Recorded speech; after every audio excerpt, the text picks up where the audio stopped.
what we mean by abnormality, and now we're going to jump into the first category of clinical disorders, and that's really the category of anxiety-related disorders.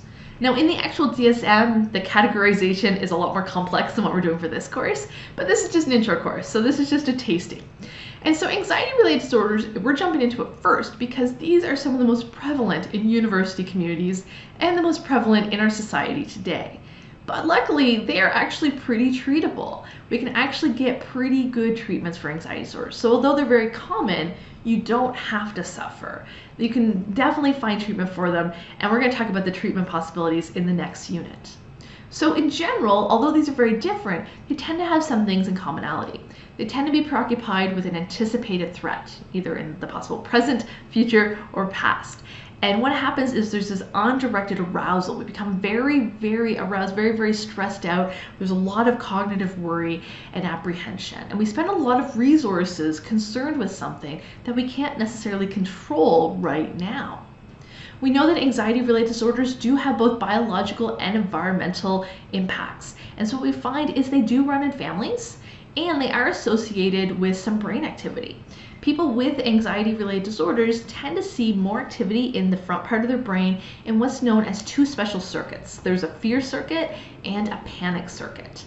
And so people with more activity in the fear circuit might be more prone to things like generalized anxiety, but people with more activity in their panic circuit might have more instances of panic attacks. Anxiety-related disorders are also associated with a decreased activity of one type of neurotransmitter known as GABA. This is an inhibitory neurotransmitter that if you didn't take Psych 200, don't worry about it right now.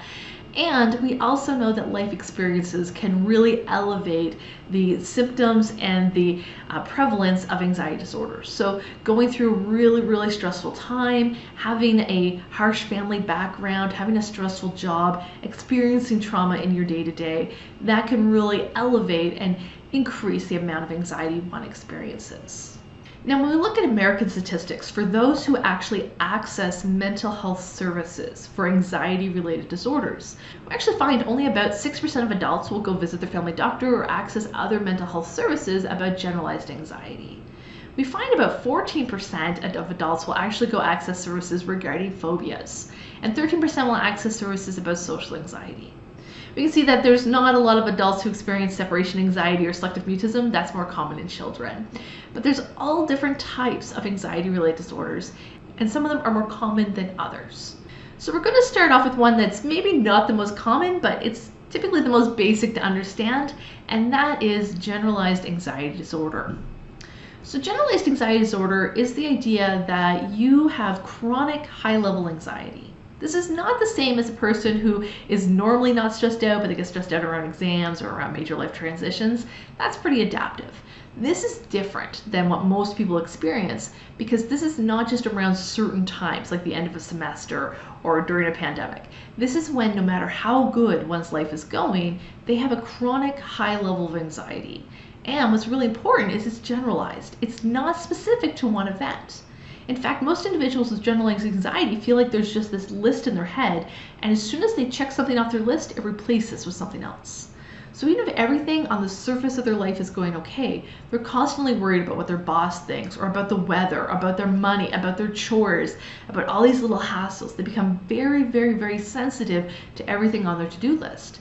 And they panic over it a lot. It's something that keeps them up at night. They're constantly ruminating about it. It's not something they can put at the back of their mind. And so what happens is they might focus on saying, okay, I'm going to get this done on my checklist so I don't worry about it anymore. This is really bugging me.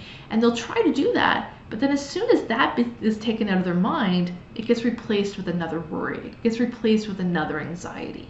And so it's unstopping. And so they can't seem to get ahead of this list of things to do. This includes even when they're on vacation, they're not relaxed, they're hyper-focused on lots of things they need to do. And what's really important is this leads to such significant distress and malactivity that they're unable to really take care of themselves or function. They start to fall behind on the things on their to-do list because they feel so incapacitated by this worry and anxiety. So a lot of us might experience a non-clinical version of this, where we do have times in our life where it's busy and we feel overwhelmed, but it becomes a clinical disorder when we really feel it even when times are going good. Even when we should be on summer vacation or we should be relaxing, we feel absolutely stressed out. And even when people in our life really have our best interests at heart, we're constantly worried about all the things that they expect us to do. So that is generalized anxiety disorder. Another type of anxiety disorder is panic disorder. So panic disorder is when our body becomes so aroused with anxiety, we hit the top level of that arousal chart we talked about in several units this semester, and we experience what's known as a panic attack. Now, panic attacks come in many different forms, and they can be very different. Some examples of a panic attack would be when a person faints due to overwhelming feelings. Another example is when their heart starts to race and they may experience really intense chest pains, or when they have a hard time breathing. Some people with panic attacks feel a lot of tingliness in their arms and their legs, or they feel their face go numb. Often what happens here is their sympathetic nervous system becomes really in overdrive. Their heart is going really fast, they're breathing really shallowly, they're not getting enough air. And so because of this, they may faint or they might feel numbness. And so this can become very overwhelming. Their fight or flight system has gone into overdrive and they feel momentarily incapacitated. A panic attack can be really unsettling and can be really scary, especially the first time one experiences it. You might feel like you're having a heart attack. You might feel like you're about to die. You're not. A panic attack will not cause a heart attack. Those are two different systems. But it can really feel scary. We know people will go visit the emergency room at their local hospitals, or maybe call an ambulance, or maybe call 911 because they are really concerned for themselves when they're experiencing a panic attack. A lot of people, when experiencing a panic attack, will try to fight it, and they'll try and push down the anxiety. That often causes the reverse. It makes the panic attack become stronger. And so what's really important to understand is if you've had a few panic attacks, you have to learn to not try and control it, to just accept it and go with it. And that can be a really hard thing to conquer. We know the panic attacks are less common than generalized anxiety, but on average, about 1 in 3 university students will have at least one panic attack a year. So 1 in 3 will have this and experience it, and they may experience it very differently each time. And about 6% will go on to have recurring panic attacks, which can lead them to a diagnosis of panic disorder. So panic disorder is when the panic attacks come back and they happen on a more frequent basis. And what happens is this causes you to really become afraid. You know that the panic attack may not kill you, but you're so afraid of your next panic attack. You're preoccupied about when it's going to happen, and you constantly have to try and keep yourself calm.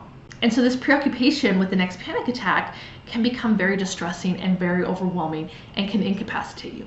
Having one panic attack is not enough for a diagnosis of panic disorder. It's more so about how your panic attacks really preoccupy you and really keep you overwhelmed. Next up, after panic disorder, we're going to talk about phobias. And so phobias are fears, but more than a fear, just a really overwhelming specific fear. Fear can be healthy when there is a present threat in front of us. But a phobia is when that threat is not present or it's very imagined, and we still become very persistently and irrationally upset over this. So it can be very real in front of us, and we start to hyperventilate when we see a snake or when there's a tornado warning or a lightning storm. But phobias can also be when we're just imagining them or talking about them. So what happens in phobias is the fear becomes so elevated, so huge, it starts to take control of our lives.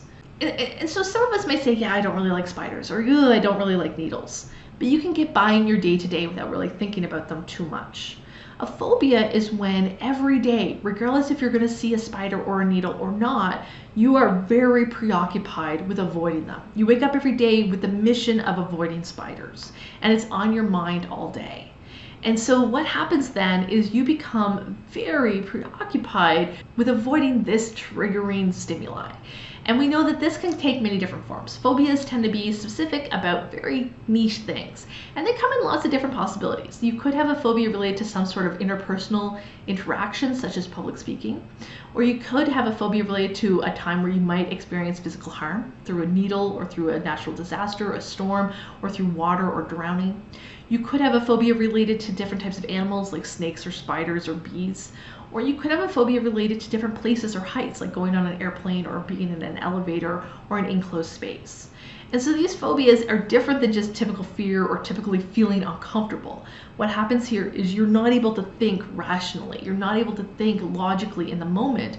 You just need to avoid these things. Now, what's really great is phobias are probably the most treatable clinical disorder that I know of. You don't have to live with this, and we do have some really fantastic and effective treatments. But when someone is experiencing a phobia, it can be extremely overwhelming. Next up, we're going to talk about social anxiety. This can also be called social phobia and can be a niche part of the phobias. But because it tends to be a bit different, it's hard for us to go through life avoiding people, we do tend to talk about it as its own disorder. So social anxiety disorder is when you have excessive anticipation and distress and worry about other people in your life and what other people think of you.